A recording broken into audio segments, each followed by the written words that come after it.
Hi, and welcome to the Courtenay Turner podcast. I'm your host, Courtenay, and I'm super passionate about moving and thinking.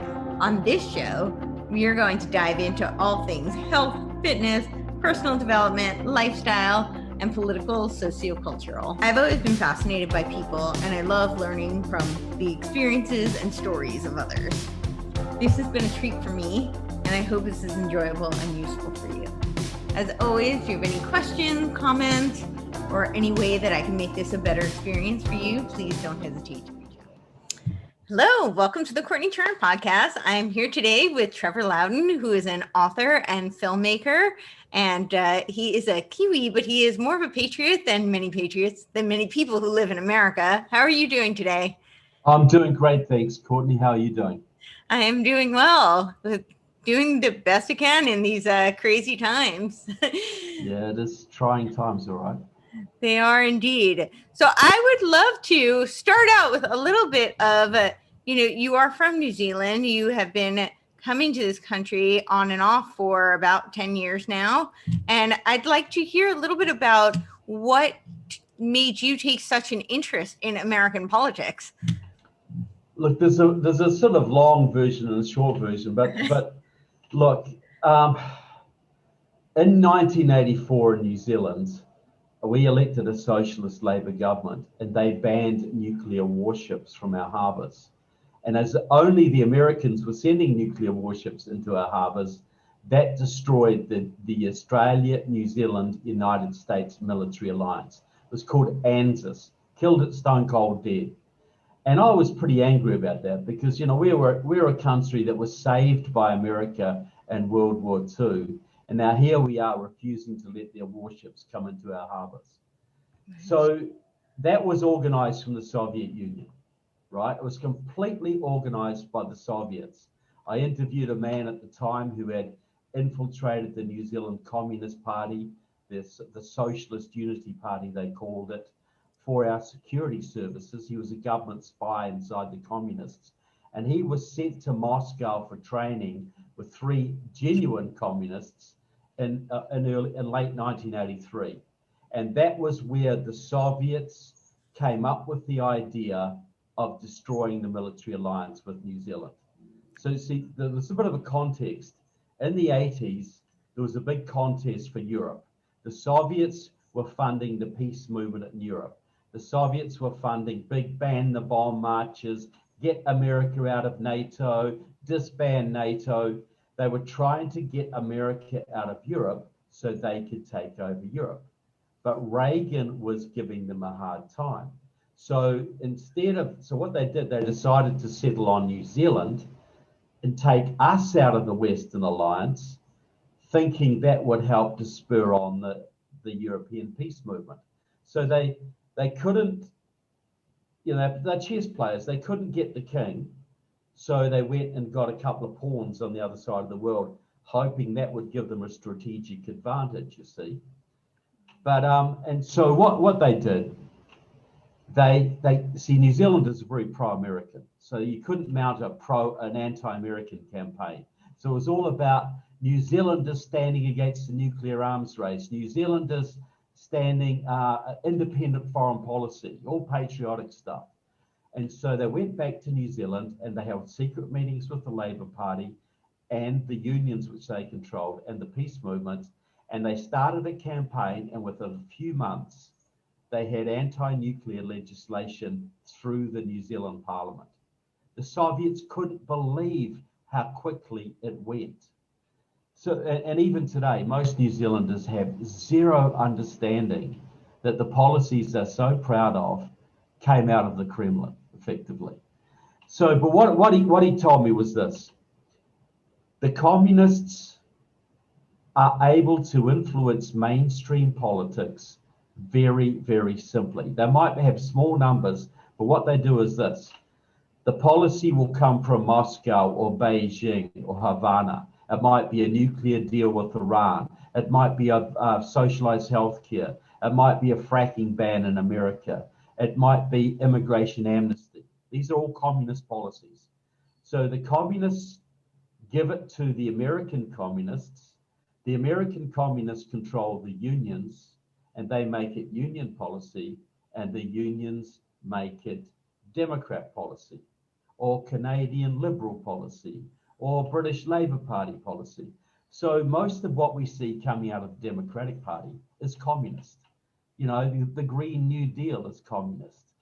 Immigration amnesty, nuclear deal with Iran, fracking bans, all of this is communist stuff. So I started investigating this process, and while I was doing that, I discovered the communist ties of Barack Obama, his involvement with Frank Marshall Davis. I started writing a whole bunch of Obama files. I exposed Van Jones, Obama's communist green job czar, and Glenn Beck used that information to get him kicked out of the White House. And then I just started getting invited to conferences in the United States. So the mission is this. America is enemy number one. If they can take down America, the bad guys rule the planet. And they control your Democratic Party. The Democratic Party today is a communist-controlled party, 100%. And there's a bit of that influence in the GOP as well. So that's why I do what I do and how I got there. Because, you know, if America goes down, every Western country goes down. There is nowhere to... I come from the safest country in the world, so people think. Why would I come here? But, you know, if America goes down, the Chinese will have New Zealand in a heartbeat. We already have a Marxist prime minister. It wouldn't take very long at all.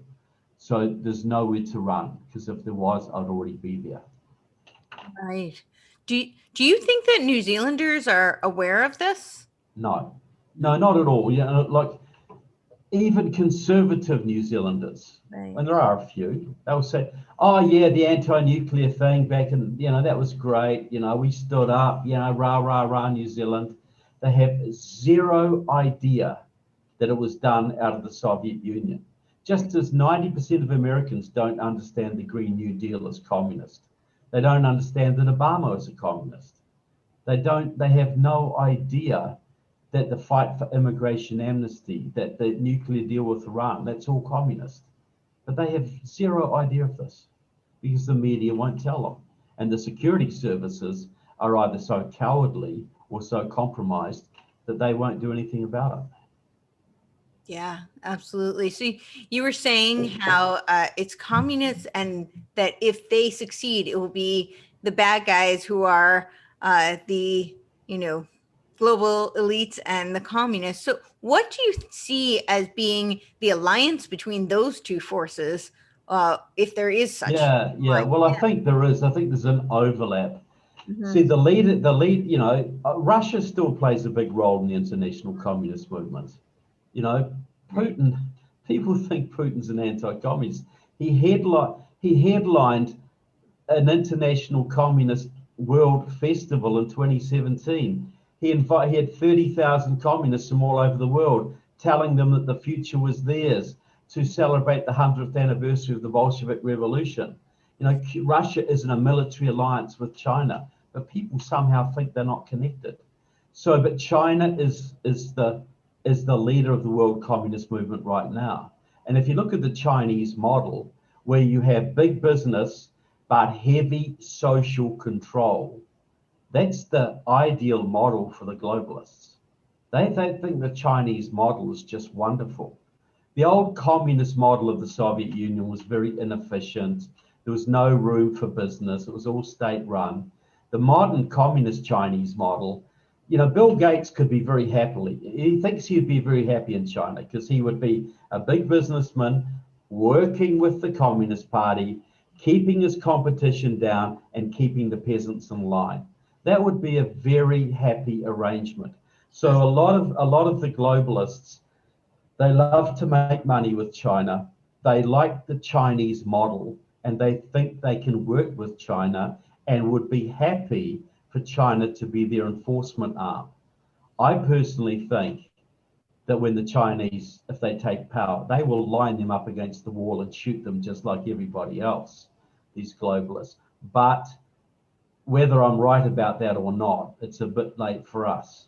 They're both enemies of us. They're both enemies of America. And they cooperate because they have a common interest. and that is suppressing a free America, suppressing free American people. Yeah, absolutely. You Well, this is the only country that can stop them. This is the right. only country that can stand against them, so it's got to be taken down. Right. So you're saying that if if America goes, the rest of the world goes, what do you think will? So I guess I have two questions for you, two part.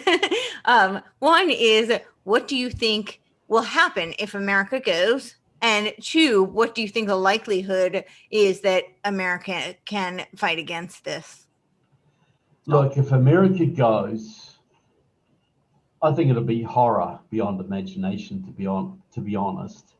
I think some of these globalists have a vision that they will manage this technocratic world and, they will be in control, but there will still be some commerce, there will still be a little amount of freedom. They'll massively curtail the population, but, that people will live some sort of reasonable life. But look, I think it will be North Korea with technology. That's what I think it will be.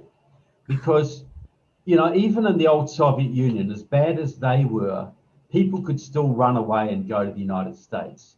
And the US media would shine a spotlight on them. And the US would sanction them for their crimes and get dissidents out of jail. So there's always a check. There's always a check on the communist government. Even in China, the US can sanction China. The US can kick diplomats out. The US can make life hard for the Chinese Communist Party. And so that keeps them a little bit under control. They can't be quite as tyrannical as they'd like to be, or not so obvious. Well, what if there is no US? What is the check then?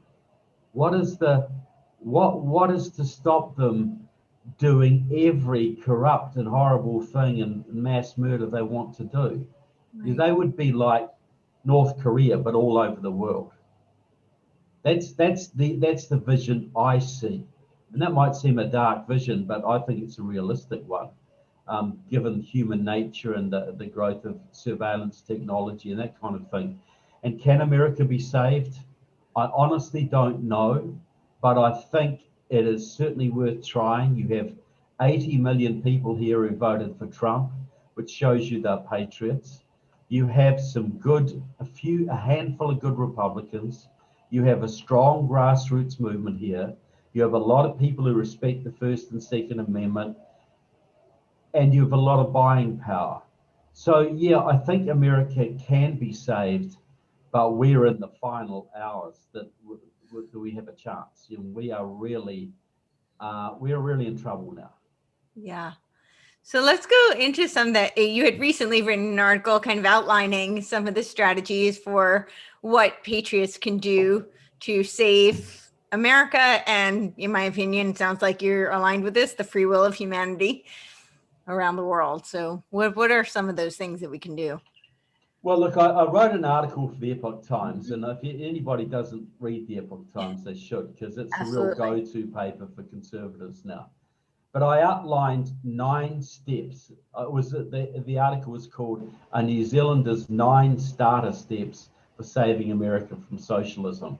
If I wrote it again, I probably would have said communism, because that's really what we're looking at. And I can outline the steps and go through them if you want me to do that. The very first step is real simple: face reality. There are millions of Americans who think the military's still in control, that Trump's going to be restored, or that they think the Democrats aren't communists. They think, well, it's just another Democratic administration. We can live this out. Things swing left, but they'll swing right in 2022. Well, I need to understand that the Cubans swung left in 1959 and are still waiting for their swing right. If we get to 2022 and the Democrats win again, there'll be no swing back, because they will be locking it down forever. So first step, face reality. We're in a communist revolution and we need to act accordingly. Second step, stop all violent rhetoric. Every time I go into Facebook or whatever, there's always some idiot says, yeah, we got to have a revolution. We got all the guns. We got to march on Washington. And these people put their names to what they say quite often. So the FBI's got them now. Yep. The FBI, they've flagged themselves to the FBI straight away. And or they're a government provocateur. They're there to draw other people into it so the FBI can identify more people. There's a big effort right now for the FBI to find out who the conservatives are. They ignored the Black Lives Matter protesters for a whole year when they were trashing the country. But now they're right on the case of the so-called white supremacists. White supremacists means Republicans, Trump supporters, Christians, and people who like borders. That's white supremacists now, by their definition.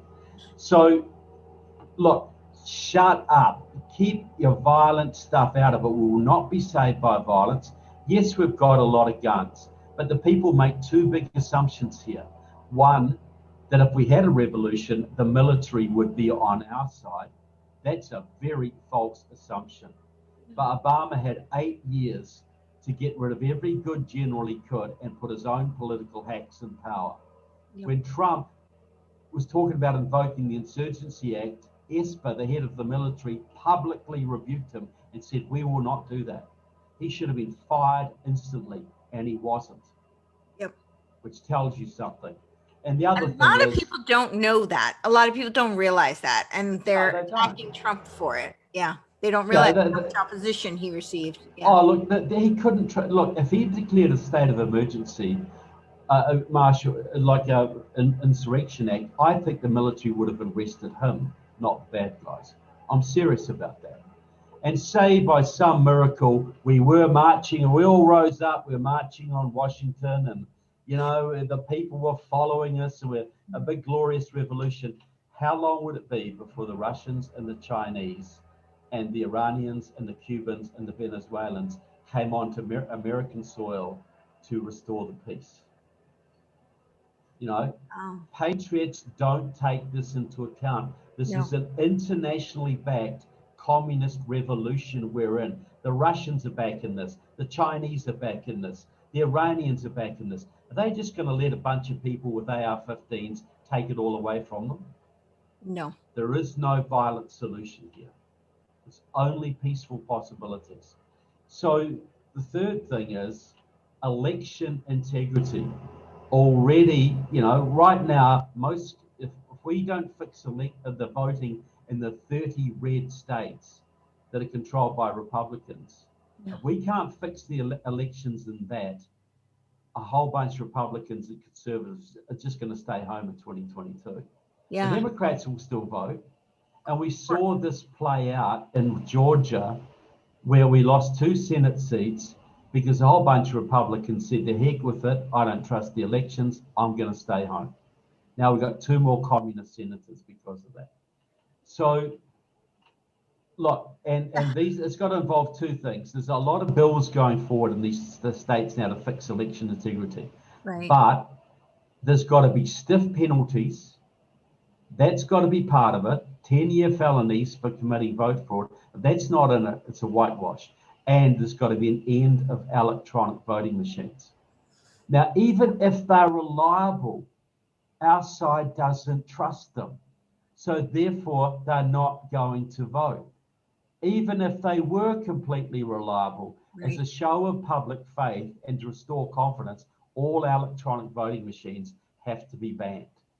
Yeah. That will show we're serious about it. Now, the 4th step is end open primaries. Now, a lot of people got to answer, what do I mean by that? Mm-hmm. Well, there's only 5 states in America where you have to be a Republican to vote in the Republican primary. Meaning, like you have primaries, you've got 6 candidates all running for the congressional seat in Georgia too, or whatever. So you go to the Republican primary and you pick the best one, the most conservative, the most patriotic, the strongest candidate. But if you have open primaries, the Democrats can vote in there too. The communists can vote in there too. And are they going to vote for the most constitutional, strong candidate? They're going to vote for the wimpiest, weakest Republican they can. That's how Lindsey Graham is still a senator from South Carolina because of their open primaries. That's how Lisa Murkowski, the mock Republican, is the senator from, Alaska, has betrayed Trump on numerous occasions. So you got to close the primaries. So only real Republicans can vote for Republican candidates. That will make your candidate selection way more conservative, and you'll get way more patriotic conservatives in your county commissions, in your state rep positions, your Congress, all the way through. It's a no-brainer. If you're in a golf club, do you let the tennis club people vote for your president? No. Why would you do that? So Right. What do close they the know? damn primaries. It's essential. The fifth step, we've got to form an alliance of free states. By what? A compact of free states. There are 30 states controlled by Republican legislatures. We got to start with Texas and Florida. We got to actually build a country within a country, a nation within a nation. Yeah. Meaning that if Joe Biden says, we're going to take away your elections in Florida, we're going to take away your gun rights in Texas, we're going to take away your religious liberties in Louisiana, they can do that one state at a time. But if you have 30 states all banding together and say, take a hike, Mr. Biden, we're not going to take any unconstitutional orders from you whatsoever. Look, this is the 10th Amendment. The federal government has no right to impose unconstitutional legislation on the states. The federal government serves at the state's pleasure. So, but, for instance, Ron DeSantis, governor of Florida, who's one of the better ones for sure. Biden said recently, you've got to shut down your restaurants, Mr. DeSantis. And Ron DeSantis says no. Right. And so Biden says, well, we may have to stop air travel into Florida. Well, he might be able to do that to Florida, but he couldn't do that to Florida and Texas and Arkansas and Oklahoma and Louisiana and North Carolina and South Carolina and Tennessee and Mississippi and Alabama and Missouri and Ohio and Indiana and South Dakota, North Dakota, Idaho, Iowa, right across. You'd have a block of free states stretching from the Canadian border all the way to the Gulf of Mexico. Would cut the country in half. And then you bring in the red counties of the blue states from Washington, from California, from Illinois, from Minnesota, all of it. That's 80% of the country we're looking at. Yeah. And you tell me what Biden's going to do with that. But it's already starting. It's already starting. Texas is working closely with Florida on certain things. 20 attorney generals wrote to Biden recently, says, if you try and interfere with our elections, there will be consequences. So this has got to be done, okay? Mm-hmm. Then, sixth step, we got to build a nationwide organization, America First, an umbrella group for all the patriot groups out there. See, the left have Our Revolution. That is run by the Communist Party and Democratic Socialists of America. And they're not part of the Democratic Party, but they vote in the Democratic primaries. And that's how they elected Ocasio-Cortez and Rashida Tlaib and Ilhan Omar and all the lunatics that they're bringing in there now. So we have to have a one America First group that isn't part of the GOP, but votes in all the GOP primaries. Right. Okay, all the groups, the Tea Party groups, the Trump movement, independent Democrats, Patriots, independents. So Trump is going to do this in 2022. He's going to release a list of people he wants primaried out of the Republican Party. All the scumbags who voted to sign off on that fraudulent election. Okay, here's our list of all the people we want to get rid of. Here's my endorsed candidates. We want everybody from America First. 80 million people around the country, you should be in the Republican primaries, voting out the scumbags, voting in the good guys. By the end of 2022, the America First movement would control the Republican Party. Mitch McConnell and his friends would be done. Done just like that. And just backtrack, just by cleaning up the vote fraud, if we cleaned up the vote fraud in 30 Republican states, there are 69 Democrat Congress members in those states. Just cleaning up the vote fraud would probably cost 10 of them their seats straight off. If they couldn't cheat, they wouldn't win. And so we would probably have the House back in 2022 because we're only 5 short. So just fixing the vote fraud would probably do that. And you know, you think there's much hope for that, fixing the vote fraud? yeah, look, there's 30. Most of those 30 states are already doing stuff now, and it might not be as much as I would like, but I think it will. There'll be significant moves. Look, these GOP people, they may be rhinos, but they're not completely stupid. You know, they can see what the writing on the wall is. Their own survival is at stake here. So they, at least some of them, have an incentive to do this right. And it ain't going to happen in every state, but it will happen in some. And that will give us at least a fighting chance.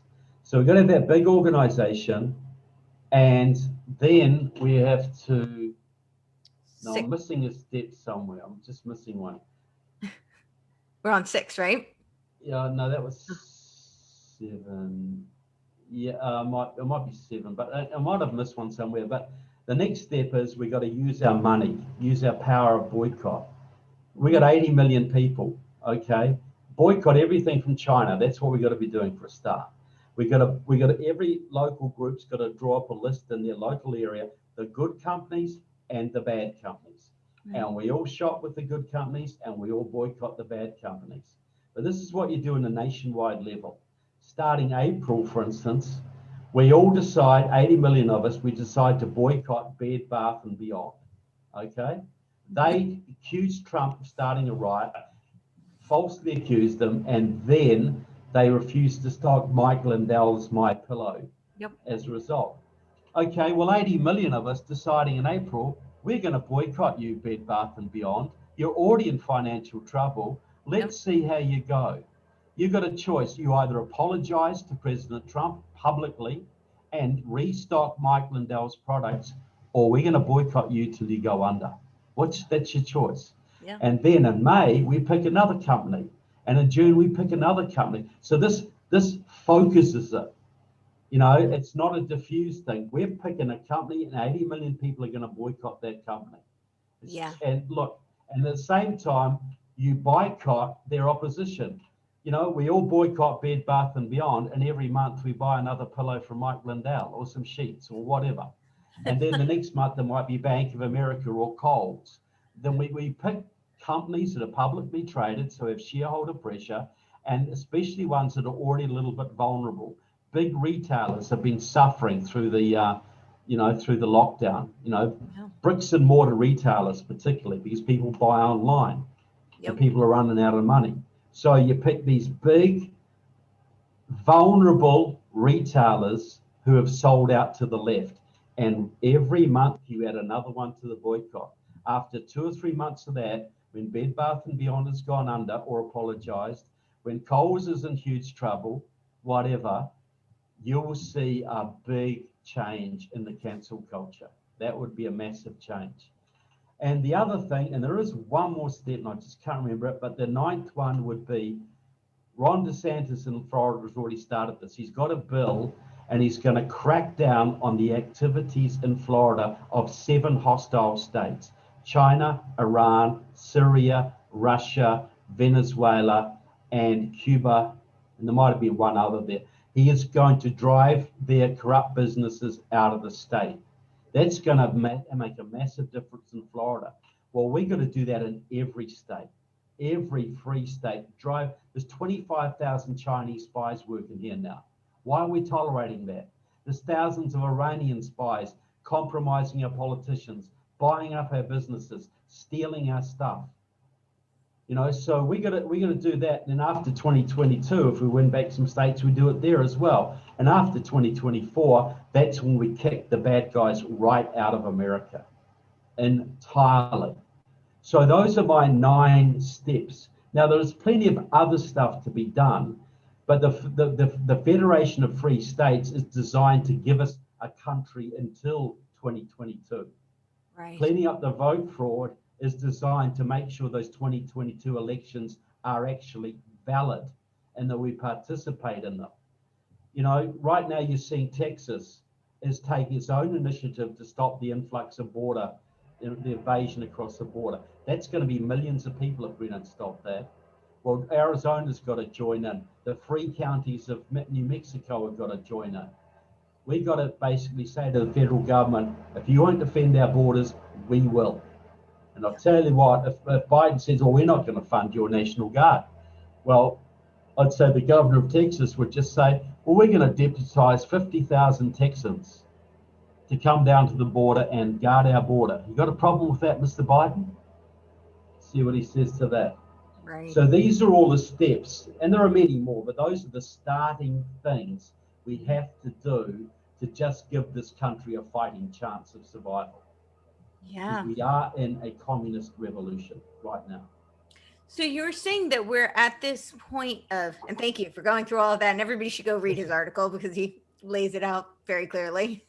So you were saying that you feel that we're kind of in the, last stand for fighting to maintain this country, and to protect the world as well, the free world. So how do you think we got here, and why do you think we're at the end now? I know that's a very loaded, long question. Yeah. Well, look, this has taken 100 years. Yeah. Look, when the American Republic was founded, it was on this wacky idea that your rights come from God, not the government. Okay? Your rights come from God, and the government cannot take away what God has given you. The only role is for the government to guard your rights. Well, do you think that offended every tyrant and dictator around the planet? Everybody who thinks that they are God and that you owe allegiance to them, not to someone up in the sky, Right. So the American Republic has been under attack since day one. Yeah. Every bad guy, every tyrant has wanted to bring America down. And this really amped up after the Communist Revolution of 1917, because they wanted global communism. And what was the only country with the strength to stop that? That was this one. And so are you strong enough to take America from the outside? The Japanese tried that. The Germans were thinking about it, but they knew they couldn't do it. They knew that Americans were well armed, both civilian and militarily. So what did your enemies do? What did the communists do? They got inside you. They got into your churches. They got into your education system. They got into your government, your unions, your media. Everything that McCarthy and the House Un-American Activities Committee talked about in the 50s, all of that, there was nothing wrong with what they said. They just didn't go anywhere near far enough. I remember talking to an Australian communist back in the 80s. He'd been a Communist Party member in Australia. He'd become a conservative. He was a patriot, warning about the communists. And I said, Jeff, what did you guys think of the McCarthy era when the communists in America were getting a hard time? And he said, oh, we were terrified of McCarthy. He said, we were terrified of him, but he didn't go anywhere near far enough. So wait, what? They were terrified of him, but it didn't go far enough. How does that make sense? Well, it means, look, McCarthy was effective. He was hurting him, but McCarthy didn't go anywhere near as far as he should have. He scratched the surface of the problem. Right. It was way worse than even McCarthy was telling us. Oh yeah. It was in the State Department. It was and it was never properly cleaned out. And we all thought when the Soviet Union collapsed, oh yeah, well we can forget about communism. That's all over. Don't worry about that anymore. Let's focus on Islam. Well, the communists control the Islamics anyway. So it was just another branch of the same thing. Yep. But look, nobody told the communists that. While communist China was building up, while Cuba and Venezuela were expanding right through Latin America, while China took over most of Africa, we just sat back saying, don't worry, communism's finished. We don't have to worry about this. And now they have all of our universities, virtually, except for about 2. They have our media. They have the Democratic Party and parts of the Republican Party. They have Hollywood. They have most of the mainstream churches and many of the evangelical churches now, even the Southern Baptists. They have, your education system. They have big tech, all of it under their control to some degree or another. This is how I analogize it. Say you look at the Soviet Union, you call it, that was a cancer on the world, right? So if you've got it, and it was spreading. So if you've got a cancer in your body and you cut out 90% of it, 90% of it is tumor, but you leave 10% in, and then you stop all treatment for 20 years, what do you think your body's going to look like? You still have a cancer. It's still going to... And it's going to be metastasized all through. Yeah. Because you stopped all treatment. Well, we pushed back the Soviet Union in the 1980s, 90s, and we thought we've defeated communism. It's like saying we've defeated the cancer in our body. No, you didn't. You just pushed it back for a while. Right. So now we stopped all treatment. The FBI stopped going after communists in this country. They have no idea about the communists in this country. They didn't know how to crack down on Black Lives Matter. They didn't even know who they were. They didn't know how to crack down on Antifa. They had no one inside them. So I'm sorry. Do you think they really had they have no idea, or do you think that there's some complicity? There is some complicity. Yeah, there is. But really, they had no idea. Look, the last time they went after communists in America was 2011. The FBI raided the homes of 24 communists in the Midwest in California of the Freedom Road Socialist Organization for supporting the Colombian terrorists, for supporting Hezbollah, and supporting, there was another communist group they were supporting as well, a terrorist group. They were supporting 3 terrorist groups. And they boast about it in their newspapers that they do this. And they're all raided, they took away tons of stuff, and then the cases were all dropped by Eric Holder because several of the people who were arrested in Chicago were friends of Barack Obama. So the FBI doesn't go after communists now, A, because there's some level of complicity, but B, because if you investigate communists, you always find Democrats. And that's very politically embarrassing. Like, I'll give you an example, Jerry Nadler, the head of the Judiciary Committee, right? So he's got theoretical oversight of the FBI and the Justice Department. Mm-hmm. So Jerry Nadler has been a long-time member of Democratic Socialists of America. He is a Marxist. He is a communist. It's a communist organization. This is what Ocasio-Cortez belongs to. Well, back in the 90s, Jerry Nadler got a woman sprung from jail. He got Bill Clinton to pardon her. Jerry Nadler did this. That woman was Susan Rosenberg. She was a weather underground terrorist serving a 54-year jail sentence for accessory to murder and possession of explosives. He got her sprung. She now serves on the fundraising board of Black Lives Matter. So when Jerry Nadler was telling all the FBI, go out and find these Black Lives Matter guys, they were trying to find the friends of their boss. How enthusiastic do you think they'd be about that? Look, I'll give you another, make it more graphic. See, on the Judiciary Committee until recently, you had Judy Chu from California, long-time supporter of the Communist Workers' Party, pro-Chinese communist group. Whenever the FBI arrests a Chinese spy, she's on their case. You are racist, she says. You're a racist organization persecuting these poor Asians. So the FBI, which hasn't investigated congressmen for political crimes since at least World War II, they'll get you for bribery or corruption, but not for espionage, not for subversion, not for working for the Iranians. That's all fine. So the FBI thinks, well, look, there's at least 100 members of Congress and 25 members of the Senate working for the other side. working for the Iranians, working for the Russians, working for the Cubans, working with the communists, working with the Muslim Brotherhood. We better start investigating these people. They're destroying the country. Let's go to the Judiciary Committee. Hey, Mrs. Chu, Mr. Nadler, we need to investigate about 100 of your colleagues for working against America. Do you mind? And by the way, Mrs. Nadler, Mr. Nadler, Mrs. Chu, you're both on the list. Is that all right? What do you think is going to happen to their budget next year?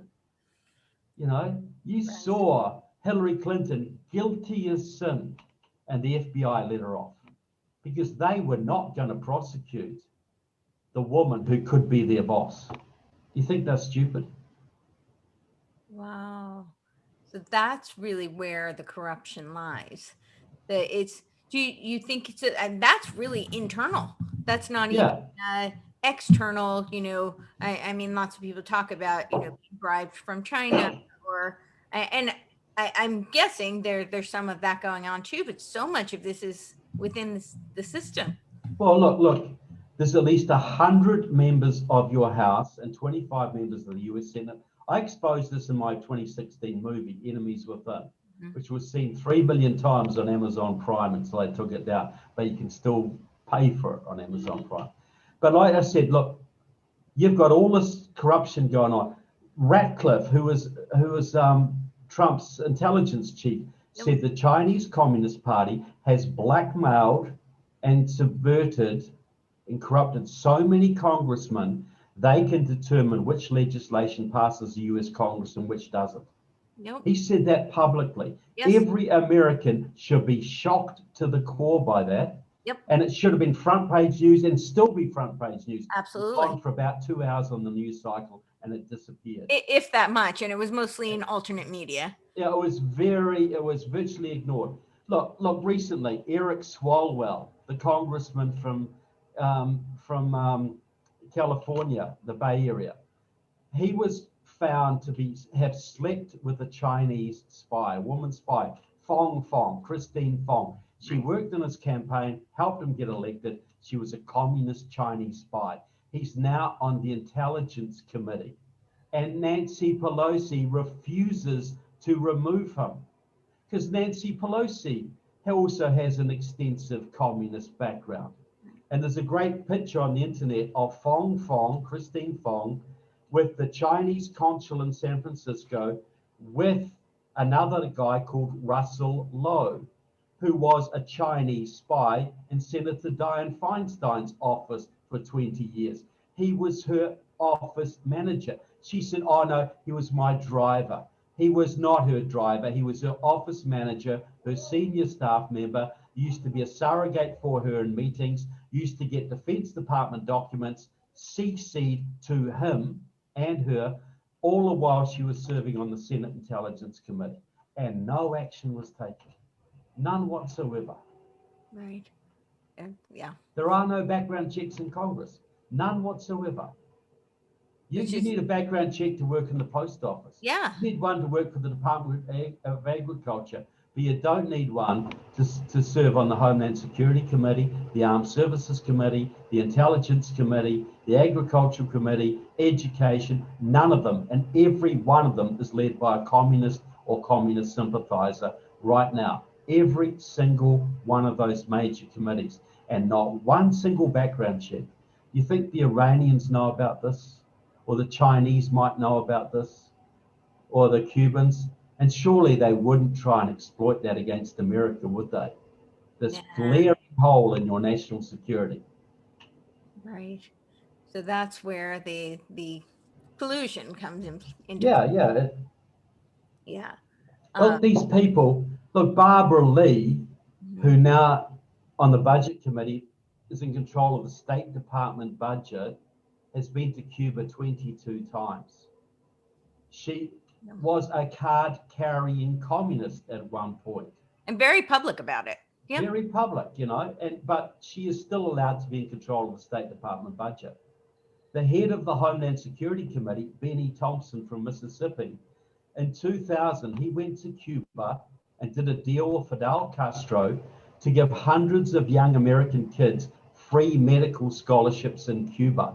many of them the sons and daughters of Communist Party members. US Communist Party members sent their kids to learn communism and medicine in Cuba, all organized by Benny Thompson.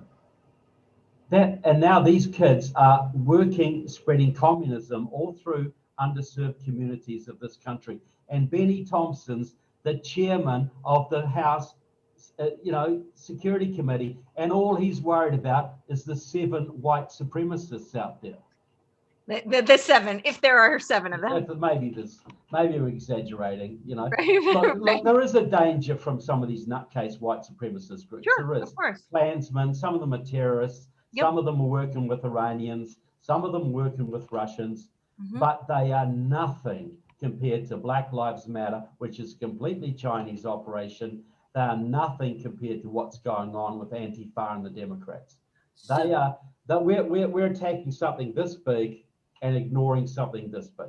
Exactly. Could you explain a little bit about the connection between the Chinese Communist Party and Black Lives Matter? Sure. Well, this is a bit of a surprise to most people, including mm-hmm. most Republicans who take the knee to Black Lives Matter. Mm-hmm. Look, all of the riots last year were started by 2 pro-Chinese communist groups, Freedom Road Socialist Organization and Liberation Road. Mm-hmm. Now, I'll talk about Freedom Road later. Liberation Road used to be part of Freedom Road, but they split. That's why they're both. Sorry, I have to interject. Don't you just love these names? Communist Liberation, Freedom Road, Right, I had to. Progressive, all this justice, equality, that's all garbage. Yeah. And Liberation Road are Maoist pro-Chinese communists. These are the people who burnt Ferguson, Missouri in 2014.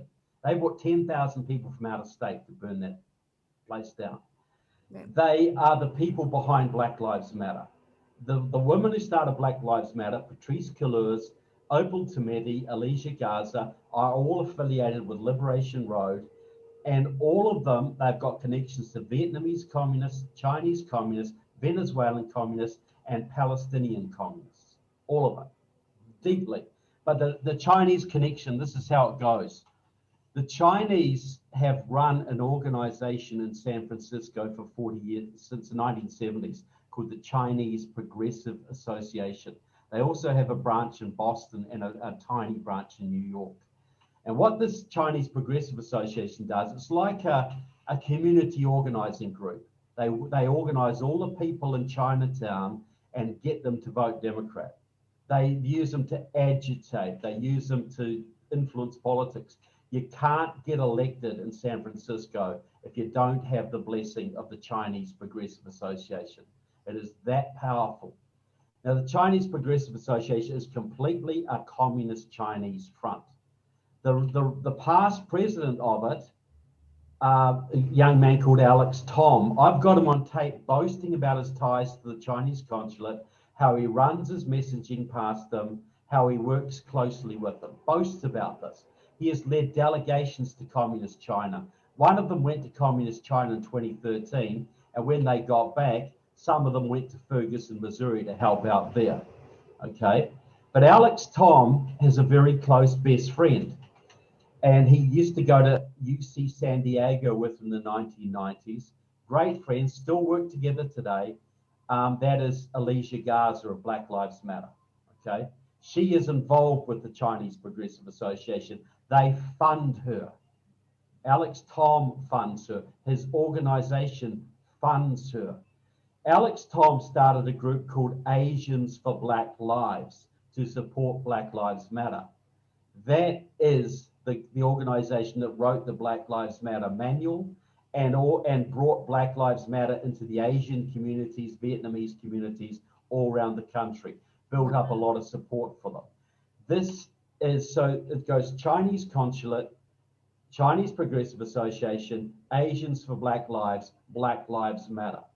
They completely orient the organization, tell them what to do, where to go. The riots in 2020 were all designed for election year.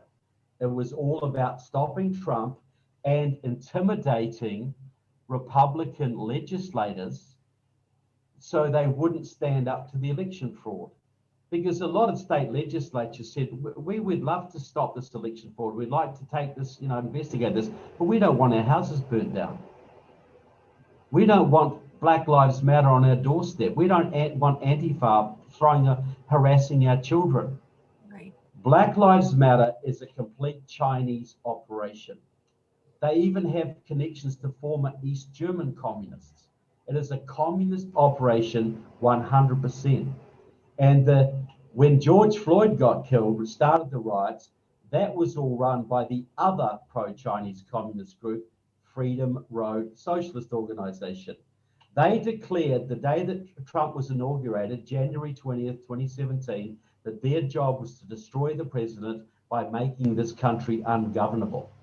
They were the people who started the riots when George Floyd was killed. It was right in their headquarters. They admit they started it. I've got them on tape saying this, taking pleasure. They said the joy we felt when Precinct 3 was burnt to the ground. The violence and the looting was an integral part of our movement. They are the people who burnt Kenosha, Washington. They burnt Dallas. They burnt Houston. They burnt Miami, Tallahassee, Tampa, and Jacksonville. They burnt Salt Lake City. They burnt East LA. They burnt the Bay Area. Everything else was done by Liberation Road and their allied parties. So 100 cities got burnt or partially burnt, all done by pro-Chinese communists, all designed to destroy your president and steal the election. All of it. And that, of course, came on top of a disease that they deliberately spread to weaken you. And then the same people who did the Black Lives Matter also ran mass voter registration drives in all of the key states amongst the blacks and Latinos that they had energized through the Black Lives Matter protests. Right. So they stole it in every way. Every way. Every single way. Yeah.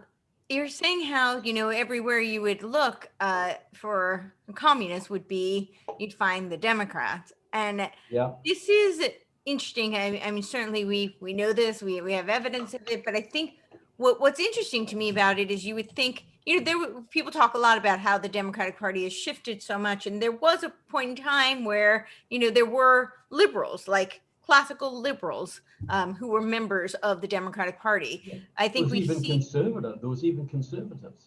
Yeah, absolutely. So why would someone who is really a liberal but an American support communism and support it even further in being infiltrated in this country? Because that's the antithesis of America, right? Well, I'd say the last real, genuine liberal Democrat in the Senate was Joe Lieberman from Connecticut. And what did they do to him? They primaried him out, then he stood again, and they did everything they could to destroy him because he was pro-Israel and he was an old-fashioned liberal Democrat. Look what they're trying to do to Joe Manchin now, who's the closest thing we've got to that. Yeah, he's really working to stop the filibuster from being erased. Yeah, and he will cave. They'll threaten his family. They'll do whatever it takes. He will cave. So look, and I'll tell you about Joe Lieberman, Joe Manchin in a minute. Look, there are plenty of Democrats out there at grassroots level who are patriots, who love the country, but they still think they're voting for Harry Truman or JFK. Okay? They still don't understand what's happened. So how it worked is this. The unions effectively dominate the Democratic Party because they have the muscle and the money and they have the get out the vote and all of this. Like I said before, the communists use the unions to bring their policies into the Democratic Party. They also use the unions to make sure the people they want elected get elected and the people they don't want elected don't get elected. So they effectively control who is the candidates in the Democratic Party. So now, if you are a sort of moderate Democrat, do you think you're going to buck the machine? Right. You think you're going to stand up and say, no, I'm not going to abolish the filibuster. I'm not going to abolish the US borders. I'm not going to vote to take away the constitutional elections in the states. I'm not going to do that. How long do you think they'll last? This is a hardcore party now. They're playing for keeps. They'll threaten your family, they'll demote you, they'll kick you out, and then the unions will refuse to support you. And they'll turn up on your doorstep protesting you. You do not buck the Democratic Party today. This is a fascistic, communistic party now. So people get in there, they may not quite realize what they're getting into, some of them. Right. They get in there and they'd say, am I really going to buck this? Am I really going to get persecuted out of existence? You saw what they did to Marjorie Taylor Greene, the Republican, stripped all the committees off her. Yep. Well, do you think they're not going to do that to Joe Manchin if he bucks his, Right. And they will come, they will persecute you forever. Do you think they will, speaking of Joe Manchin, do you think they will go after, Chuck Schumer is still saying we have to get rid of the filibuster. Do you think they'll... Oh, look, absolutely. Look, there's two people they say is going to stop this. One is Kirsten Sinema. Kirsten Sinema was a Communist Party supporter for years. Right. They elected her in the last election. Yep. You think she's going to do it? Joe Manchin is a moderate Democrat. He's one of the few real moderate Democrats in the Senate. And he's got a strong base in West Virginia. Right. But he will cave.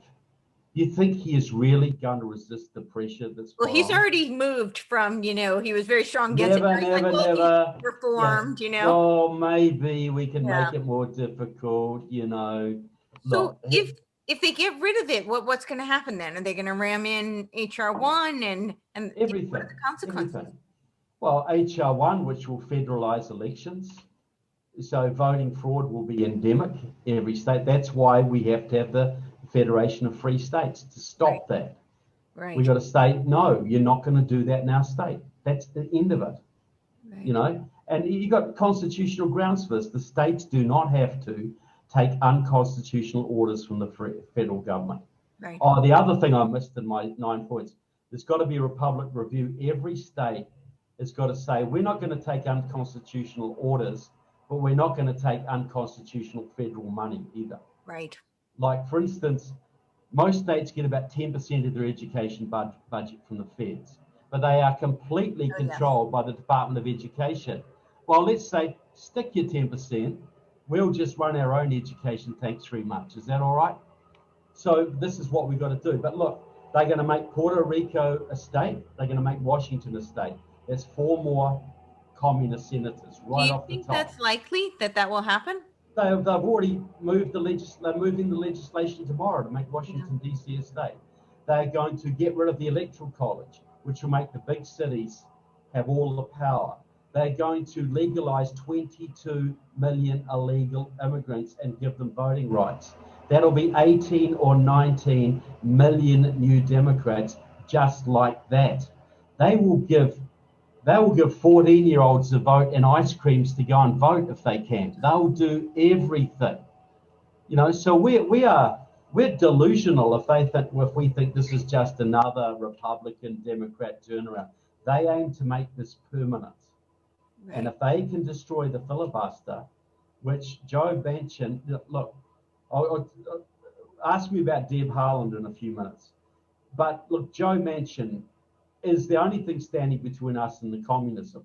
And you really think he's got the guts to stand up against this? You really think? And look, and I wouldn't be surprised if some of the Republicans like Lisa Murkowski could be pressured too, Well, maybe not on the filibuster, but a lot of other issues. They're voting for communists to be nominated to cabinet right now. And they're not standing against that. So look, we are right on the edge of seismic changes. And the only way we can stop this if the states stand against it. If the states stand against the federal government. Right. The 10th Amendment has got to be applied. Yeah. Absolutely. I couldn't agree more. I wanted to, so we talked a little bit about like Black Lives Matter, and I think, the buzzword to criticize any patriot is that they're racist. That's what Yeah, they yeah, do yeah, over and yeah. over again about Trump. And I thought it was very interesting. I watched a video you did pretty recently, and I don't think I realized this. I didn't know that this race baiting was actually a Maoist strategy. Yeah, yeah. Yeah, Critical race theory, it's yeah, called. that it comes out of Maoism. Yeah. Well, you look, back, if you've ever seen movies of the Cultural Revolution, Mm-hmm. they would get people in front of a whole crowd and they'd put a sign hang a sign around their neck, capitalist rhoda or something, and they'd all gather around and, yell at them and scream at them and persecute them and cancel them and even execute or torture them at times. Well, that's what we're seeing now with the critical race theory, the white privilege. You get kids in seminars having to apologize for being white. And all the people are, you're a racist, you're an unconscious racist. They might as well be saying you're a capitalist rhoda. It's the same thing. See, the standard Marxism that we grew up with, it's the Russian Revolution was the workers and the peasants would rise up and overthrow the capitalists and take their wealth, right? That was a standard Marxist revolutionary model. Right. But in America, that doesn't work very well because, people are very socially mobile here. You can start out poor and end up filthy rich. You can start out filthy rich and end up dirt poor. You don't have a strong class structure in America. So the class argument doesn't work very well. They ran the class argument with the Occupy movement, the 99% versus the 1%. And they got a little bit of traction, but nothing like Black Lives Matter got. Because Black Lives Matter is applying the same communist revolutionary processes, but to race, okay? Because your race is always with you. You're born a certain race, and that's what you're always going to be. That's why you got black football players who are earning $36 million a year complaining about racial oppression, because this is what's been So absurd. propagandas into them. But this came out of Noel Ignatieff, a member of the Communist Party, moved into the Maoist movement, and another guy called Ted Allen. He was a pro-Chinese communist. They invented this white privilege, critical race theory, all of it that comes from there. Another one who helped with this was a man called James Cone. He was a member of Democratic Socialist America. He was a black theologian from Harvard. He wrote the book, Marxism and the Black Church, What Do They Have to Offer Each Other? And he went to Cuba in 1984 to meet Castro with a man called Jeremiah Wright.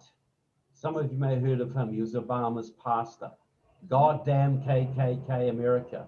That's all critical race theory. So what it means is now it's not the working class that's going to overthrow the capitalists. It's the oppressed peoples of color and their white woke allies are going to overthrow the Christian capitalist white patriarchy. It's sexism, it's racism, all of it's designed to overthrow these things. So you've got this going on in the churches, you've got this going on in the schools, you're guilted out for being white. So, so therefore you've got to accept affirmative action, you've got to accept all of this garbage that is being pumped into us 24/7. And it's in the churches like crazy now. It's massively in the churches. And it's all Marxism. It's Maoist Marxism. It came to this country through Liberation Road, the pro-Chinese communist group, James Cone, Ted Allen, Noel Ignatieff. And just like, we hear these gender pronouns now, they, them, whatever. That all comes from the same communist movement. So don't tell me that communism is not affecting your culture. Your culture is communism right now. We just don't recognize it as such. Yeah, absolutely. What are your thoughts, speaking of Obama, what are your thoughts of about Biden, how long he's going to last, how much he's really running things right now, Kamala Harris? What are your thoughts on? Well, look, I I said months ago, I said if Biden is elected and Kamala Harris is his VP, and I was saying about Kamala Harris 3 years ago, she was going to be on the Yep. top of the ticket. 3 years ago, I was saying this. Yep. Not because I'm psychic, I'll explain why. But look, the minute Biden chose Kamala Harris, he was then redundant. She is the real president. This is the Obama-Harris-China administration we've got now. Joe Biden couldn't tie his shoelaces. None of the policy directives that Joe Biden is, it's all scripted. He wouldn't have an idea in his life. He doesn't hardly know his name.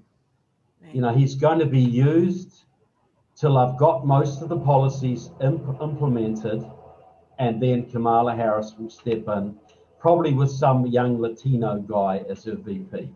Kevin De Leon, Julian Castro, someone like that. Some Latino communist will come in. Because this is all about happen. Sorry? No, finish your thought and then tell me how soon you think that might happen. I think it will probably happen sometime 2022. I think there's no point in upsetting people right now when they're trying to get their cabinet appointments through, when they're trying to get their legislation through. Joe Biden, most people don't understand Joe Biden's a communist, but they're much more worried about Kamala Harris because they know she's bad. You know, her voting record was to the left of both Bernie Sanders and Elizabeth Warren. So they're sort of more at ease with Joe there, even though they think he's an idiot. They don't think he's particularly harmful, whereas she is far more in the mold of Barack Obama. You know, she will be harmful. And so I think they'll keep Joe going as long as he can still stand up. You know, as long as he can still string a sentence together with a teleprompter. There's no reason to get rid of him because he's nothing. All he is a figurehead now anyway. And he's going completely along with their agenda. He's he's just doing completely what he's told. So why not? Why? I'd say sometime in 2022, but well before the midterms. Yeah, probably. Well, it depends how they go. If there's enough Republican resistance, they might try and keep him in there till the next midterms, because it would look bad just before the midterms to put a communist at the top of an actual real communist in a White House that more people understand as a communist. So, but I can't imagine it beyond 2022. Right. But maybe well into 2022 possibly. And you said you think she'll pick a Latin. Yeah, a young Latino guy, most likely. Someone like Julian Castro, or, there's a few others out there. Maybe Kevin De Leon. No, probably not from him because he's from California too. They probably want to balance the ticket a little bit. But it'll be a Latino, almost certainly Latino, maybe even an Asian, but most likely a Latino. Who will be, you think, as radical as she is? Look, I wrote my book last year. It was called White House Reds, Communist, Socialist, and Security Risks Running for US President 2020. I profiled 10 of the Democrats running for the presidency. Of the 11 that were still standing at the beginning of the year, every one of them was a Marxist. Every one, including Julian Castro, including Deval Patrick, including Mrs. Nice Amy Klobuchar from Minnesota, the moderate, including Pete Buttigieg, who is now Secretary of Transportation, let alone Bernie and Elizabeth Warren. They are all Marxists. Nope. Every one of them. That's the Democratic Party now. So it wouldn't have mattered. The only reason Joe Biden got the job is because it looked like Bernie Sanders was going to get it, and Trump would have made mincemeat of Bernie Sanders because he's too obviously a communist. Joe is not an obvious communist. Most people don't see Joe as a communist, but they certainly saw Bernie Sanders as one. So he was the only one that could stop Bernie. The South Carolina primary was coming up. There's a lot of black people in South Carolina. Jim Clyburn, who went to Cuba with Benny Thompson in 2000, by the way, told the black people in South Carolina, vote for my good friend Joe Biden. So Joe won that primary, and then he got away in front of Bernie Sanders, and then he brought Kamala Harris in. She was always supposed to be the candidate, but she flamed out in the primaries. And I lost a few steak dinners on that, right? But I'm going back to get them back now because she was always meant to be there, and now she is. She's the effective president of the United States right now. And what do you think that what do you think the most dangerous agenda she has is? She's going to push the race stuff. She is the Black Lives Matter president. She is very good friends with Alicia Garza. She's had a communist pro-Chinese background her entire political career. She'll be extremely soft on China, and she will work with Joe to gut the US military. That's the big problem. They're going to work to destroy the military. They're already purging the military of Christians, conservatives, Trump supporters, patriots, basically. Yep. They're going to get all the patriots out of the military. So they're going to control the military, not just the generals at the top, all the way down. And then they're going to probably do some very, they're basically going to sell most of the world out to China, and they're going to cut the US military like crazy. They're going to implement the Green New Deal and the global warming stuff, which will destroy the economy, which will further destroy the US military. Then Russia and China rule the world from that point. So that's what they're aiming to do.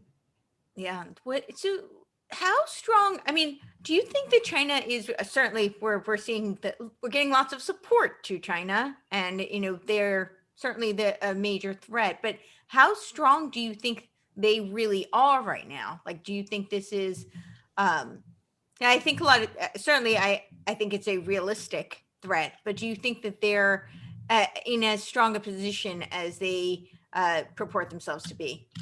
Look, they have a very fragile economy. And see, this is a tragedy.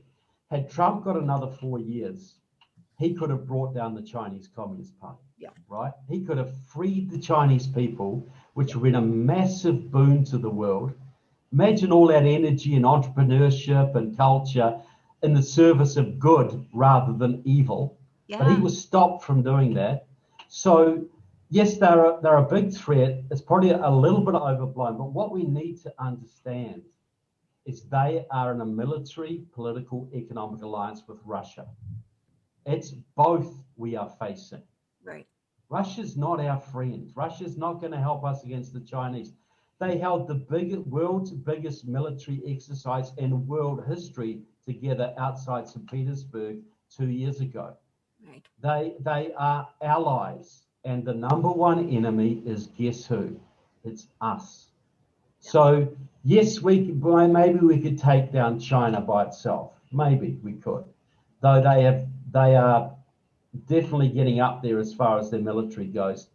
Could we take China and Russia together when we haven't built a new nuclear weapon since 1992, and that Russia's got 3 times more than we have, brand new weapons? They got one bomb that could take out Texas. We got nothing like that. Right. So we're already at a disadvantage against Russia. Yeah, maybe we could win a war against China, maybe. But you got to understand how weakened our military's been with the political correctness, the transgender, gays serving in the military, the morale, the indoctrination that's going on at West Point, the Army War College. It's not the military it was under Reagan or even under Bush 1. So, yes, if we got in a war with those two countries, I would have to bet, and it sounds horrible, I would have to bet the bad guys would win. It's not something I like to say, but we got to face reality. Right. What do we think the likelihood that there is? I know I love that you're advocating that we don't promote violence, not even violent rhetoric. We need to fight back just the way they are with the ideological subversion. We need to restore our ideological principles, the principles of our founders. But what do you think the chances are that we might engage some sort of a kinetic war, either externally, internally, or both? Well, Russia and China are trying to start a civil war in this country. They are backing some of the radicals in this country on both sides. Mm-hmm. So that's a real danger. I think, they could easily stage a false flag attack somewhere, get some, do like an Oklahoma City bombing type of thing. blame it on the right, or they could, you know, they're already pouring Hezbollah into this country. They're already pouring, you know, Latin American terrorists into this country. They've got Chinese subverters, Russian subverters all over the place. They could start violent incidents pretty easily, then blame it on us and create chaos. If that happened, I think the Russians and Chinese would sit out for a while until we destroyed us.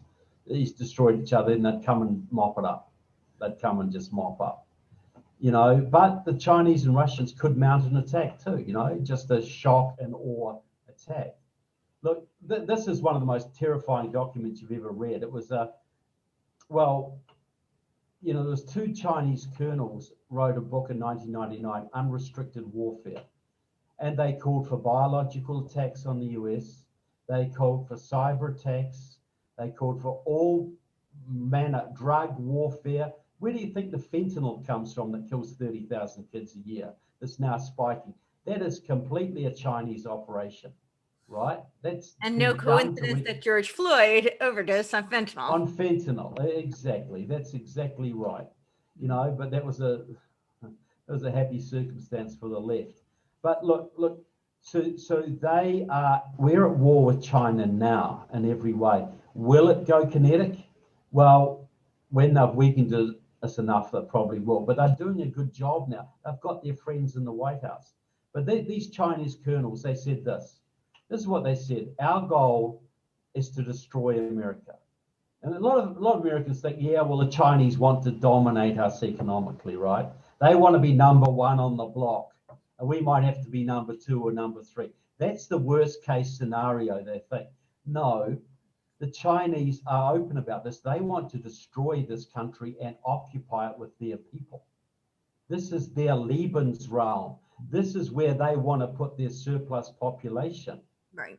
And they talk about this in their military doctrine. They say, it's a shame we're going to have to wipe out America because America's been good to us. We have. But it's really us versus them. Either we take their nation and we spread our people, or we will implode here. We have no choice but to take America down. So they're talking about ending the lives of 320 million people. That's what they talk about. And that's a pretty horrific thing to contemplate. But again, we've got to face reality here. You know, this is what they want to do. It doesn't mean they quite have the power to do it yet, but after 4 years of Biden, they will.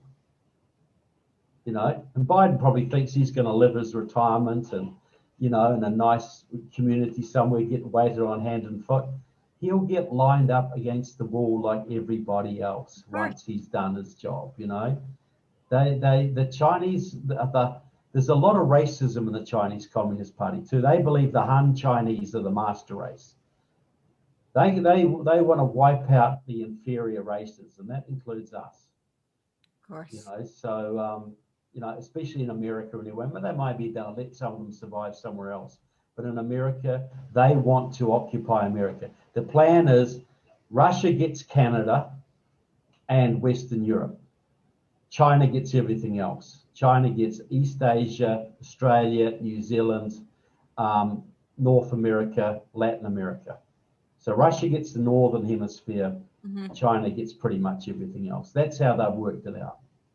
Wow. That comes out of people like Stanislav Lunev, who was a former head of Russian military intelligence, who defected in 1998. So I'm talking 8 years after the collapse of the Soviet Union. You know, those plans were still active then, and I'm sure they're still active now. Sure. What do you think to talk about something maybe a little positive, do you think that there are more people that have I guess woken up? You know, not are we becoming woke? Woke, right? I know. It's all very confusing, which is by design. But woke, as it means now, is asleep. Woke means Marxist, but you mean people who are aware, you know, who knows what's going on. Exactly. Look, I see what's happening out there right now. It's like the Tea Party movement's been born all over again. I see new groups being set up all over the place. Right. And I tell you what is interesting, they're a lot younger than the Tea Yeah. Party was. There's Yes. a lot of middle-aged people, a lot of young people, a lot of millennials in these groups. I've been to Florida, 2 new groups sprung up the last few days. New groups are springing up in Texas all over the place. There's a new ferment because a lot of people have seen what a difference someone like Trump could make.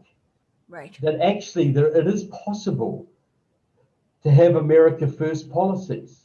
It is possible that they work and improve people's lives, that we actually have jobs, that minorities are doing better, that everybody's doing better, that America's more respected in the world. We hadn't had that for a very long time, and people didn't think it would ever happen again. And Trump showed it could happen. Then, and if Biden had won fair and square, we Right. would have been pretty disappointed, but we could swallow that. But when a president comes along who puts America first, and millions of people who would never would have voted Republican vote for him, he gets a massive amount of votes, and then they steal it. That's about as hard as it gets. Yeah. That's about as brutal as it gets. And people were in shock, and now they are getting fired up and active. We're going to see the state stand up like we've never seen, and we're going to see the grassroots bubbling on up. That's why they're getting the FBI out there to crack down on people, because that's why they got those people in Washington, because they're scared of those soldiers in Washington, because they're genuinely scared of the American people. And as I said, I'm not advocating violence. I'm just advocating people stand up, take back their county commissions, take back their scoreboards, take back their state rep positions, stand up, get rid of the mask mandates, all of this stuff, get America working again. Already 17 states, many states have gotten rid of the mask mandates, got rid of the restrictions. So we are seeing a real resurgence. So this is a race against time. Which side is going to win this? Because the left are going hardcore communist and the patriots are waking up. Right. So I'm very, I see this. I'm speaking to groups all over the country all the time. It's happening. It's real. I see it right in front. My calendar's never been busier. Yeah. So look, it's happening, but we got to keep it happening. We got to be very hardcore about this. No more compromises. No more scumbag rhinos. Yeah. Just constitutional candidates. People are willing to fight. The new crop like the Marjorie Taylor Greens of the world, and some of the new congressmen that have been elected. Lauren Boebert and others. They're not going to take any garbage. Exactly. So it's rebuilding, and it's rebuilding fast. But the bad guys are clamping down fast too. So it's a bit of a race against time here. It really is. It really is. I wanted to go back to something you had brought up. You had brought up like Bank of America as one of them, which I think is a blatant violation of the Fourth Amendment, what they're doing. Yeah, absolutely. And Yeah. people don't seem concerned about it. A lot of people are saying, well, they have the right, it's a private business, but they don't have the right. That's a blatant violation of our privacy. Yeah. They voluntarily gave the government information on people in Washington and using their Bank of America cards, etc., on the day of the so-called riots. Mm-hmm. They gave it up to the government. Yeah. There wasn't a court order, there wasn't a warrant. The government just rang them up, said, "Could you give us the information?" They said, "Yeah, okay." Right. And so this really alludes to, I think, what I personally think one of the biggest problems is. So we're in this race. It's a big race against time. And, I personally see it as a race of good versus evil. And one of the things that I think is the biggest impediment is this lack of courage. So like you said, they didn't really have, nobody had a warrant, nobody held a gun to their head. It was just, okay, yeah, sure. And I think the only thing that would drive that is fear. And we're seeing more and more companies who are doing something similar where I've experienced a lot of banks will not work with conservatives anymore, or, Trump supporters, so forth and so on. So I guess my twofold question for you out of that is, one, what do we do to combat this, I call it the pandemic of cowardice. And then two, what can conservatives do when they're being locked out of so many things? Like they're locked out of certain banks, they're being locked out of certain social media platforms, the list goes on and on. So how can they fight back in that regard? Well, that's what I was talking about before, the boycott thing. If we started targeting these companies, see, if they're scared of the left, they can be scared of us too, right? And we've got a lot more money than the grassroots leftists have got. Right. Most of us work for a living, and do stuff like that and actually have businesses and whatever. So we got to push back at every single step of the way. Look, see, we've got to build a nation within a nation. We've got to buy from each other's businesses. We've got to not support the enemy's businesses. We've got to do that. We've got to build an economy within an economy, a nation within a nation. We've got to build our own communications media, Cloud Hub, Parler, all of this kind of stuff. We've got to get on that, but not retreat from where we are. If we're on Twitter, keep on tweeting. If you're on Facebook, keep on putting out those memes. Don't retreat until they kick you off. Yes, get your backup. Yes, get your alternatives, but don't retreat from where you are. Don't give them an inch. Make them fire you if they have to.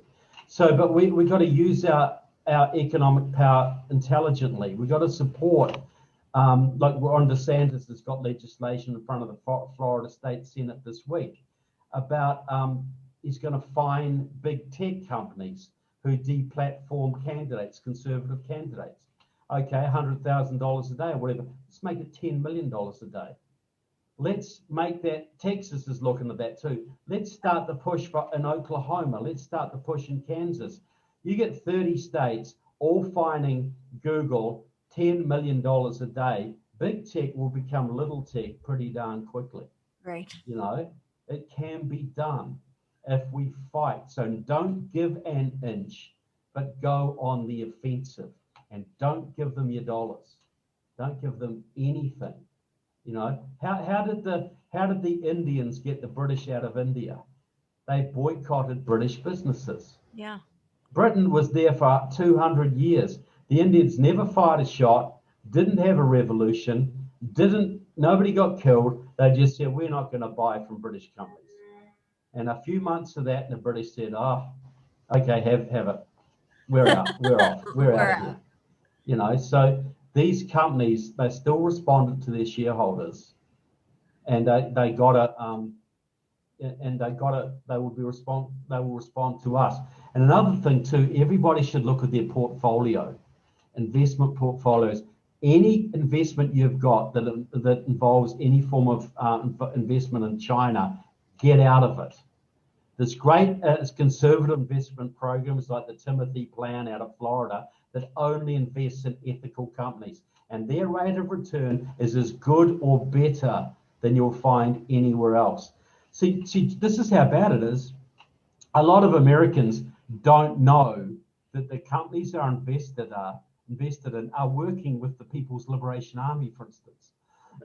Just before the election, President Trump had to sign an executive order because the company in charge of American servicemen's pensions, Army, Navy, Marine Corps, Coast Guard, were about to invest all of their pensions into Chinese companies that were supporting the People's Liberation Army. You were going to have American pensions, American servicemen and women's pensions, going to invest in companies that were going to come and kill their sons and daughters. And Trump had to stop that. Yep. So that's what I'm talking about. Look at your investments. Find out who's investing in China. And if they are, sell it, get out of it, and get into an ethical company, or buy lots of gold or something. Buy Bitcoin, whatever you want to do. I'm not going to give you investment advice, but don't invest in your enemies. Buying Chinese, investing in China is like investing in Nazi Germany in 1938. Right. It's both immoral and it is suicidal. You're building your own enemy. And why would you want to do that? Right. Yeah. Yeah, I don't know why anybody would want to, But we are but we every are. day, and most of us are doing it unknowingly. So that is you think that that's the bigger problem, is that most people don't know that they're doing it. No, they don't. Well, they no, they don't. They invest in some company, and they don't know. They don't really. It gets gives them a good return. They don't know where that company's investing, and most of them don't care to know. But Right. really, especially if you've got sons and daughters in the military, why would you be investing in a company that's preparing to kill your own children? Why Right. would you do that? So it takes a little bit of, got to do your due diligence on this. But everybody's got investments, should be looking at those investments. There are ethical investments in this country that will give you just as much return and support American companies. Wouldn't you rather be there? Yeah. So do you have, I'm not going to ask you to give investment advice, but what would you say for people to do research? Because I think that one of the struggles is for, and not just with investments, but in general, is for people to dig and get this information. Certainly the media has not been our friends. So, No, it hasn't. Well, look, there are some good sites out there, who do a lot of good digging. Um, the National Pulse does fantastic work on China. That's excellent. Breitbart does a lot of good stuff.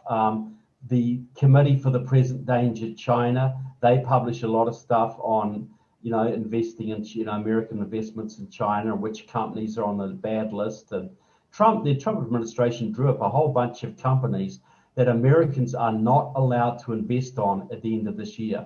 Won't be allowed to. Now, of course, Biden is going to do everything he can to change that.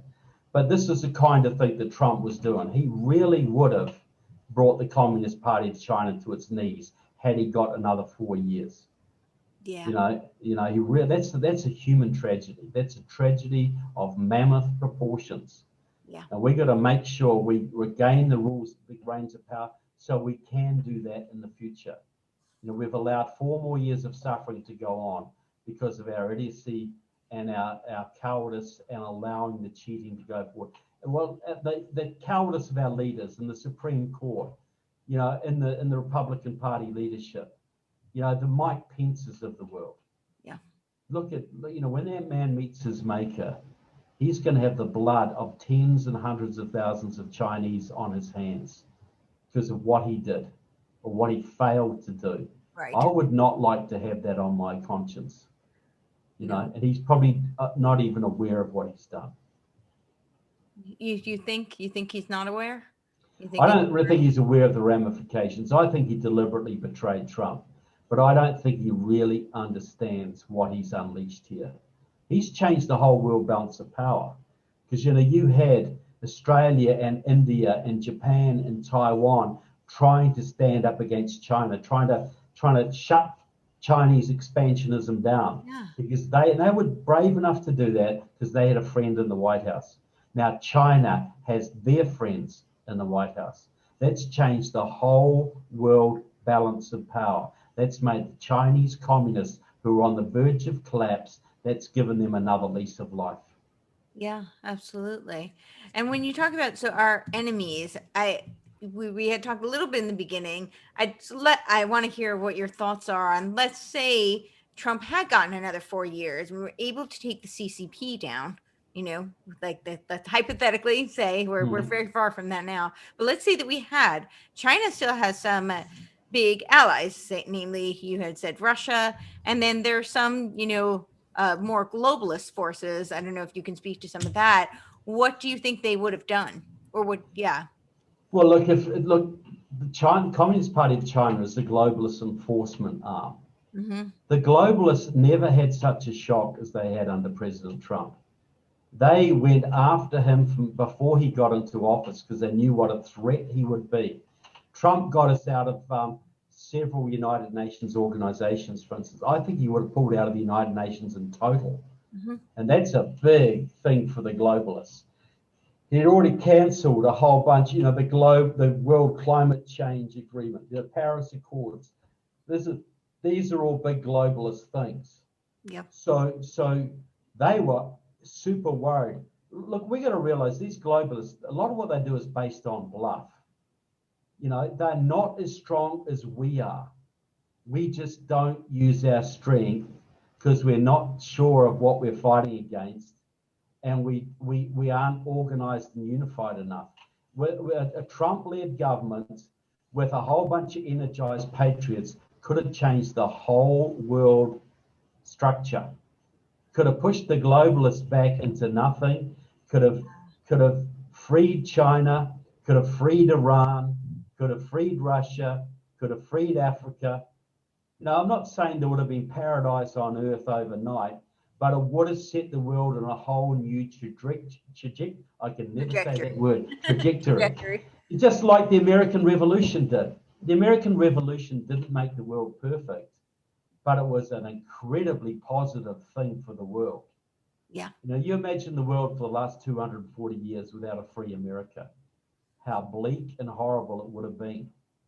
Well, we're on the verge of expanding that, pushing that revolution forward, not violently, just by example, Right. The Iranian people would have taken down the mullahs if we stood strong. The Chinese people would take down the CCP. The Russians would overthrow Putin and the KGB.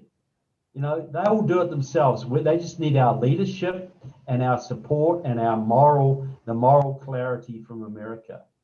Right. All around the world, people look to America for moral guidance, and that's an incredible thing. And so now Joe Biden's in control. Where does the world look now? The whole freedom movement has suffered because of that election. And that's why the left had to so blatantly steal it. That was their last shot. They would have been set back 50, 100 years if they hadn't won that election. They hadn't stolen that election. So that's what we're looking at, big stakes here. Really big stakes. Do you think super big stakes? Do you think? Sorry. Really big stakes, and you said they would have been set back 50 to 100 years. Do you think that the freedom movement has been set back that far? The freedom movement has been set back, whether it's for a year or 2 years or for 1,000 years, I don't know. Right. But all I know is we still have the majority in this country. We still have patriots. We still have a few good leaders. We still have a few courageous people. And we've got people rooting for us all over the world. All over. And we've got God on our side. Yes.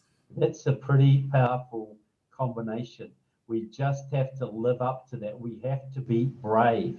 You said before, we are in the position we are because of lack of courage. And that's exactly right. We're not here because the communists are so clever. We've been here because we've been too lazy and too damn cowardly for too darn long.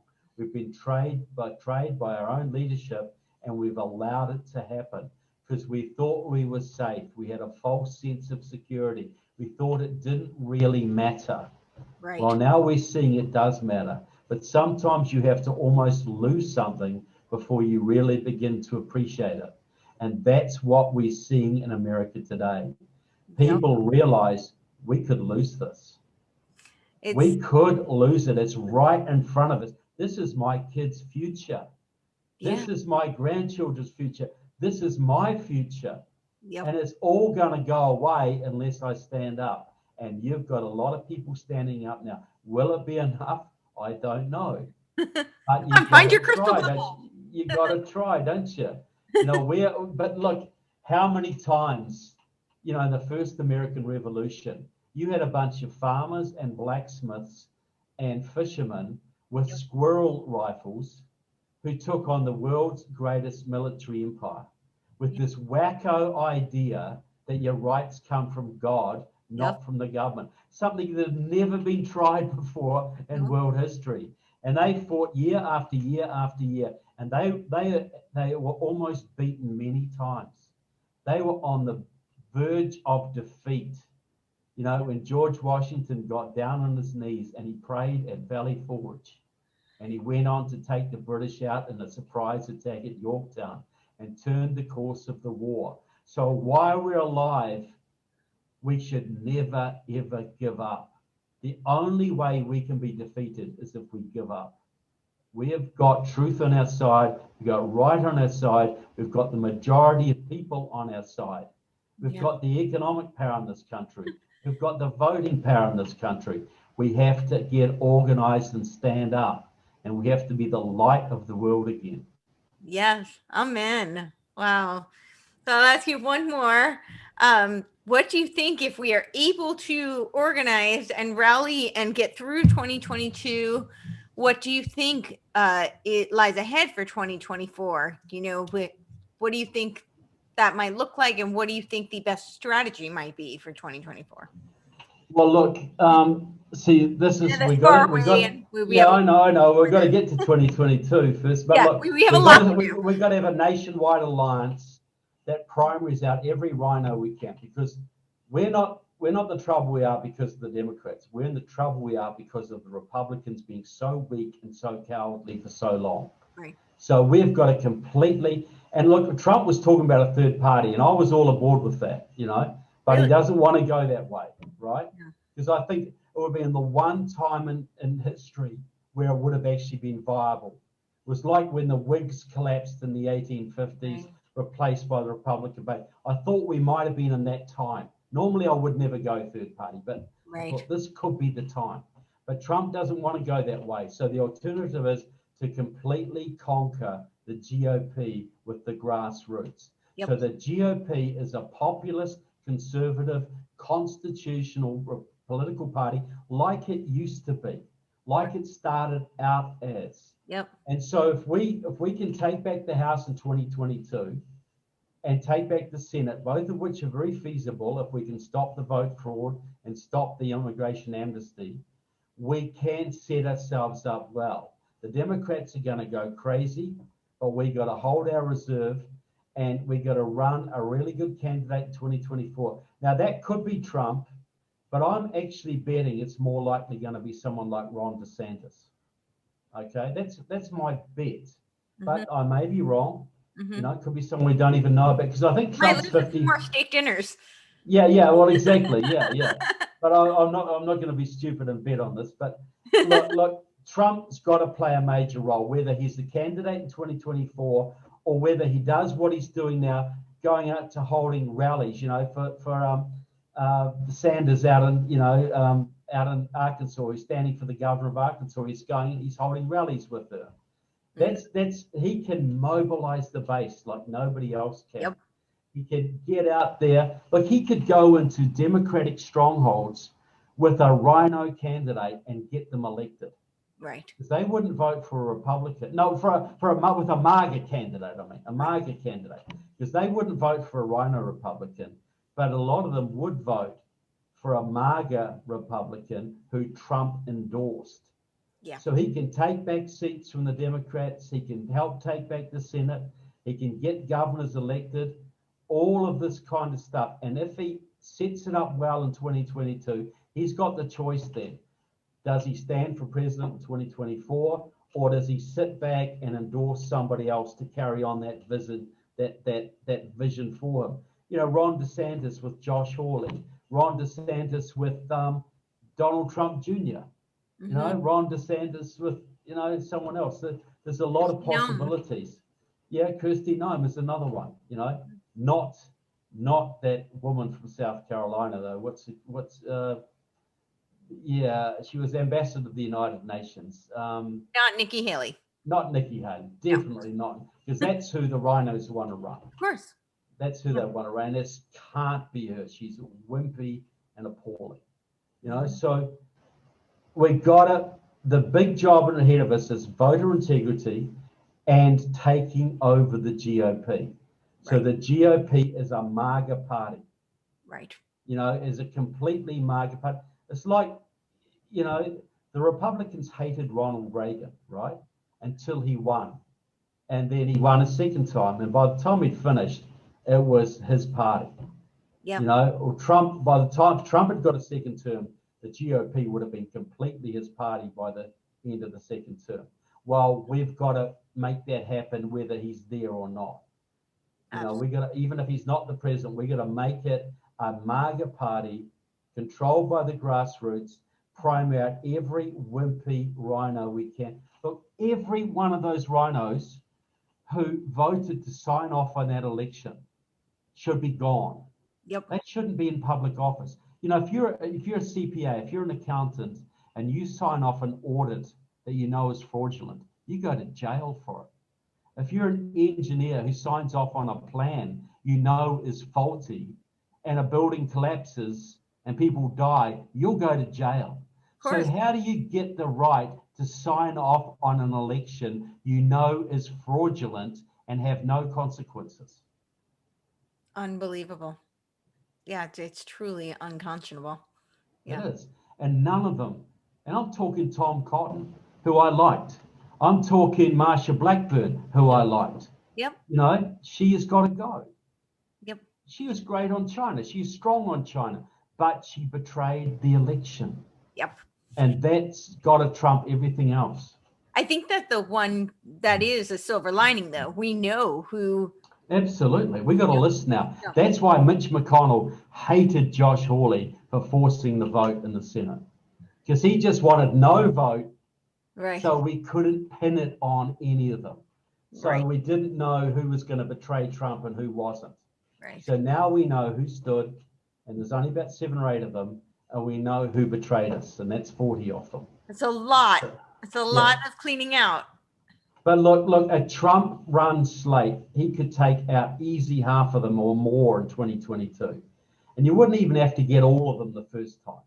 Right. Just as long as you got most of them, the rest would be so wimpy and terrified, they'd just go along and do what you told them, basically. But look, the more the merrier. The more them we can get rid of, the better. Because that will inspire the base. That will fire up the base, get them ready for 2022. Big victories in 2024, big victories in 2022 will set the stage for 2024. But we got a lot of work to do, because the communists are coming after us. Absolutely. And we got to stand strong. We got to sort our own lives out. We got bad things going on in our own lives. Yep. End it. Sort it out. Get yourself right, because we're in for some trying times. And we got to be tough. And we got to think about kids. Put a photograph of your kids on your desk. Put a photograph of your grandchildren. And you think about them every single day. Every decision you make. And if you decide to be a coward, turn the picture away so you don't have to look at the kids you're going to betray. Do yourself that favor. Absolutely. Amen. Well, thank you so much. Do you have any closing things you want to say, and definitely tell people where they can find you and all that good stuff? Sure. Well, thanks so much, Courtney, for the opportunity. Great questions. And, it's an opportunity to talk to a lot of people, and I really relish that. You can find me on trevorloudon.com, but you got to put it in the browser. Don't Google it, because Google won't bring it up. And you can get my books there, my DVDs, especially get Enemies Within. That'll blow your mind. And we're doing one also called Enemies Within the Church, which is coming up. Great. So you can go there on my website too. You can. There's a link to that. You can see the trailers and all that sort of thing. Make a donation to that. But basically, what I want to say is that if I thought this was purely a material battle, this was just material force versus material force, I'd say we're done. We're over. But this is not a material battle. This is good versus evil. This is God versus the devil. Yep. And we know who has the real power. The devil only has the power we give him. The communists only have the power we give them. The Democrats only have the power we give them. The rhinos only have the power we give them. If we give our power to decent, God-fearing, patriotic, staunch, courageous Americans, if we give our money, if we give our power to those people, we can still save this republic. And this republic is worth saving more than any other nation in world history by a mile. Absolutely. So thank you so much, people. Thank you. Keep fighting. Keep fighting. Yeah, thank you. Well, yeah, we got to say it like it is, Courtney. You know that. We get to listen to a lot of people who say half-truths and try and keep, tone the message down. They don't want to scare people. Look, only when, Winston Churchill told the British people, we're going to fight them on the beaches, because if we don't fight them on the beaches, we're all going to die. And Yep. when he told the British people that, they stood up. And with a bit of help from America, a lot of help from America, they Yep. took the Nazis down. And look what that did for the world, Yeah. So even though times look dark, good is still on our side. We're still on the side of right. And if we have courage, we can still win this. But we got to have courage. We got to be brave and bold here. No more shrinking away or hiding away. We got to fight. So thanks to everybody for watching and listening today. And thanks so much, Courtney, for giving me the opportunity to speak. Thank you so Very much. grateful. So appreciate it. It's Yeah. amazing. No worries.